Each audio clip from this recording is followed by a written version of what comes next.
लङ्कारिः कालपुरुषो लङ्केशगृहभञ्जनः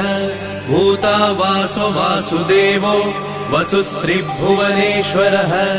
श्रीरामदूतः कृष्णश्च लङ्काप्रासादभञ्जनः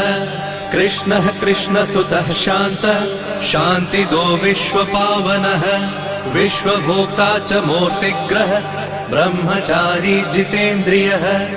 ऊर्ध्वगोलाङ्गुलीमाली लाङ्गूलहतराक्षसः समीरतनुजो वीरो वीरमारो जयप्रदः जगन्मङ्गलदः पुण्यः पुण्यश्रवणकीर्तनः पुण्यकीर्तिः पुण्यगतिः जगत्पावनपावनः देवेशोजितरोधश्च रामभक्तिविधायकः ध्याता ध्येयो